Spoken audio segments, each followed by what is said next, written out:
Kalau Abu Bakar As-Siddiq, ada sebuah kisah tentang Sayyidina Abu Bakar As-Siddiq. Tapi dalam riwayat itu adalah ibunda, jadi istrinya Sayyidina Abu Bakar As-Siddiq, bukan Sayyid Bakar. Akan tapi bisa saja riwayat yang berbeda. Intinya begini, Sayyidina Abu Bakar berkata kepada li Aisyah, untuk Sayyidah Aisyah radhiyallahu taala anha, semoga Allah senantiasa memberikan keridhaan kepada Siti Aisyah dan Sayyidina Abu Bakar. Lamma nazalat bara'atuha minal ifki, tatkala datang firman Allah, wahyu yang menyucikan Siti Aisyah daripada tuduhan. Kisahnya Siti Aisyah itu ada hadithul ifk, berita gosip, berita dusta, fitnah yang dihembuskan oleh orang-orang munafik pada zaman itu untuk merendahkan Siti Aisyah, yang tujuannya adalah untuk merendahkan Nabi. Jadi membuat satu cerita bahwa Siti Aisyah adalah tertinggal waktu itu, ketiduran, kemudian setelah ketinggalan dari rombongan, kemudian waktu itu ada satu sahabat Nabi yang menemukannya, menemani, mengantarkan, bukan melakukan apa-apa, mengantarkan, karena memang orang ketinggalan. Karena kalau rombongan onta yang banyak itu, ada onta itu kadang-kadang terduduk, kemudian yang lain lagi tidak sadar. Itu adalah difitnah bahwasanya Siti Aisyah begini. Wah, ramai.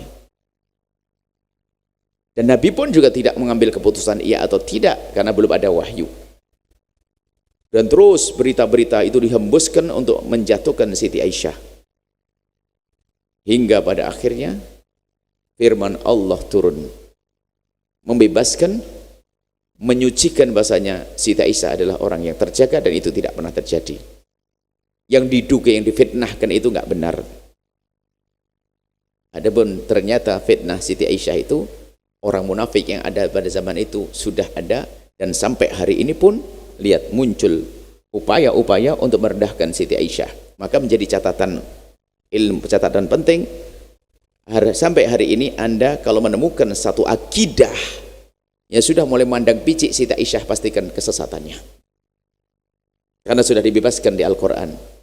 Sampai hari ini ada sekelompok akidah yang kerjaannya mencaci Siti Aisyah dan ayahnya, mencaci Sayyidah Hafsah dan Sayyidina Umar ibn Khattab. Ini bahaya sekali. Baik, di saat seperti itu Sayyidina Abu Bakar berkata,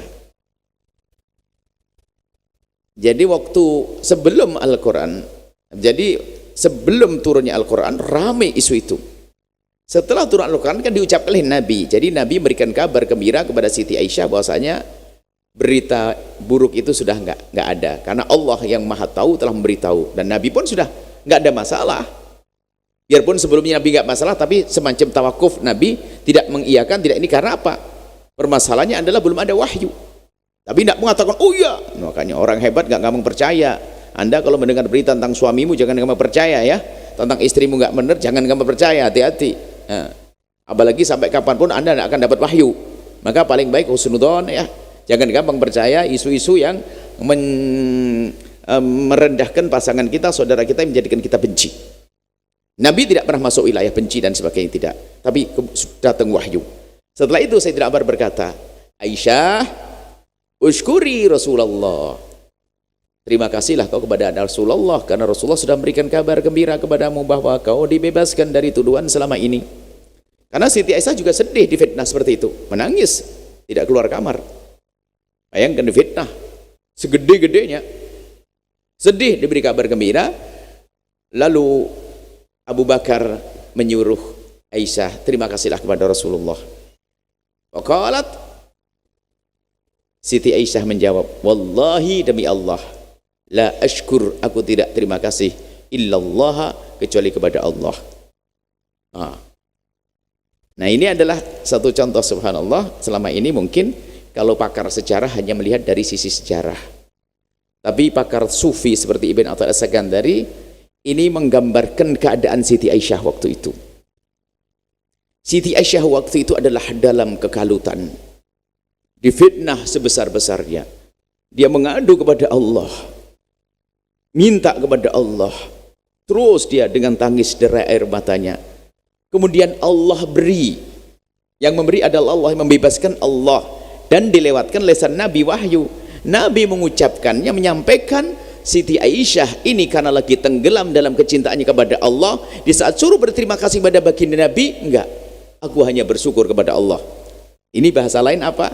Lupa kepada Nabi Muhammad. Dan model ini bisa saja terjadi kepada Anda. Kepada Anda mungkin sangat terkagum-kagum dengan seorang guru atau siapapun yang sangat Anda cintai.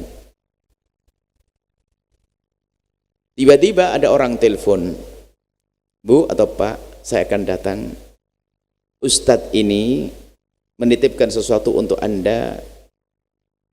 Tiba-tiba saja beliau mengirimkan bingkisan dan semoga bermanfaat untuk Anda. Anda baru dapat telepon, girangnya setengah mati. Di saat ada orang datang, saya sudah di depan rumah. Oh ya, masuk. Subhanallah. Anda langsung, apa hadiahnya? Ya Allah.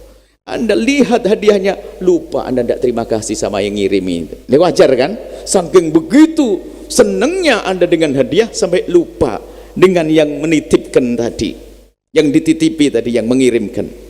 Padahal normalnya di saat Anda sadar, terima kasih Pak ya, baru setelah itu Masya Allah, terima kasih. Lalu apa? Diingatkan ini. Siti Aisyah itu modelnya seperti waktu itu, karena lagi dengan Allah, ngadu dengan Allah dalam permasalahan berat, tiba-tiba dijawab, ya aku tidak berterima kasih kecuali hanya kepada Allah. Dallaha, telah menunjukkan kepada Siti Aisyah Abu Bakrin, Sayyidina Abu Bakar, alal maqamil akmal. Sayyidina Abu Bakar ingin menunjukkan, memberitahu pada Siti Aisyah akan makom yang tertinggi. Maksudnya apa? Iya, kau terima kasih kepada Allah, tapi kamu jangan lupa kepada makhluk yang dijadikan perantara oleh Allah menyampaikan nikmat itu. Setelah Anda menyaksikan video ini, jangan lupa berselawat kepada baginda Nabi Muhammad sallallahu alaihi wa alihi wa sahbihi wasallam.